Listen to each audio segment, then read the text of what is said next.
भगवंताने आपल्याला हात दिले आहेत, बुद्धी दिली आहे, आरोग्य आणि ऐश्वर्यही दिलं आहे. मात्र याच जगात असेही काही गरीब आणि गरजू लोक आहेत ज्यांच्या नशिबी एक वेळच्या जेवणाची सुद्धा तरतूद नाही आहे. त्यांच्याच मदतीकरता जणू ईश्वराने आपल्याला जन्मास घातले आहे. हे कसं ते ऐकूयात आजच्या बोधकथेमधून. नमस्कार, मी अमित कोळेकर आणि आपण ऐकत आहात तरुण भारत पॉडकास्ट. आजचा आपला विषय आहे टिफिन बॉक्स. खूप वर्षापूर्वीची गोष्ट आहे. मी शाळेत असताना शाळेच्या वाटेत एका मंदिरापाशी एक वयस्क आजीबाई बसून असायची. 4 बांबू लावून वर ताडपत्री घातलेली तिची ती एक झोपडी होती. तोच तिचा आसरा होता.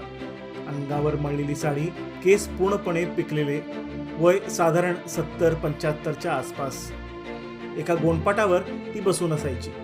अंगावर पांघरायला एक चादर, समोर एक जर्मन स्टीलचं ताट आणि एक चेपलेलं पाण्याचं भांडं. इतकंच काय तो तिचा प्रपंच होता. एवढं असूनही तिच्या चेहऱ्यावर मात्र कायम स्मितहास्य असायचं. एके दिवशी शाळा सुटल्यावर संध्याकाळी घरी जाताना तिने मला हाक मारली. बाळा, नाव काय तुझं? मी अमित असं सांगितलं. कदाचित तिला ते ऐकू गेलं नसावं, त्यामुळे तिने मला पुन्हा विचारलं. मी परत माझं नाव अमित असं सांगितल्यावर तिने हसतच छान आहे म्हणत मान डोलावली. मग तिने नंतर इतर चौकशी करायला सुरुवात केली. घरी कोण असतं, आई बाबा काय करतात, वगैरे वगैरे. नंतर सायकलीला अडकवलेल्या माझ्या टिफिन बॅगकडे तिची नजर गेली. तिने विचारलं, डब्यामध्ये काही शिल्लक आहे का?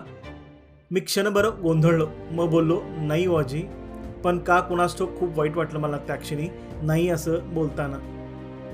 तरी तोच आपला हसरा चेहरा करून ती आजी माझ्याशी बोलू लागली. काही हरकत नाही, पण काही शिल्लक राहिलं तर टाकून देण्यापेक्षा आणत जा माझ्यासाठी. हे सांगताना तिचे डोळे ओशाळलेले वाटत होते. मी लगेच हो म्हणून तेथून गडबडीत निघालो. घरी आल्यानंतर आईजवळ बसून त्या आजीबद्दल सांगितलं. ते ऐकून आईलाही खूप वाईट वाटलं. दुसऱ्या दिवशी आईने सकाळी मला न सांगताच माझ्या टिफिन बॉक्समध्ये 2 चपाती आणि थोडी भाजी जास्तीचीच भरली आणि मला म्हणाली, त्या आजीबाईला दे. मला खूप आनंद झाला. मी निघणार तेवढ्यात पुन्हा आईचा आवाज कानावर पडला.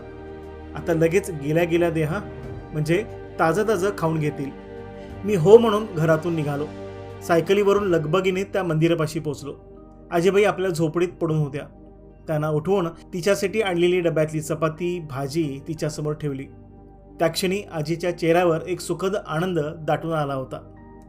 तिचा तो आनंद पाहून माझ्याही मनाला समाधान मिळालं होतं. दुसऱ्या दिवशी दुपारी शाळेत जेवताना मला अचानक त्या आजीबाईची आठवण आली.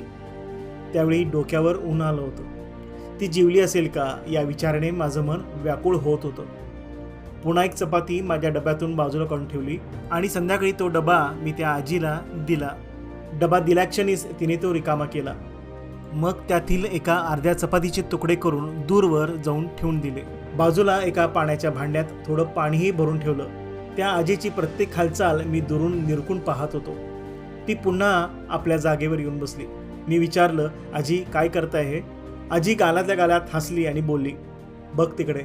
इतक्यात तिथे काही चिमण्या येऊन बसल्या होत्या आणि त्या तिथे पसरून ठेवलेले चपातीचे तुकडे खात होत्या आणि जवळच असलेल्या त्या भांड्यातील पाणी पिऊ लागल्या होत्या. मध्येच एका चिमणीने त्यातीलच एक तुकडा उचलला आणि ती उडून गेली.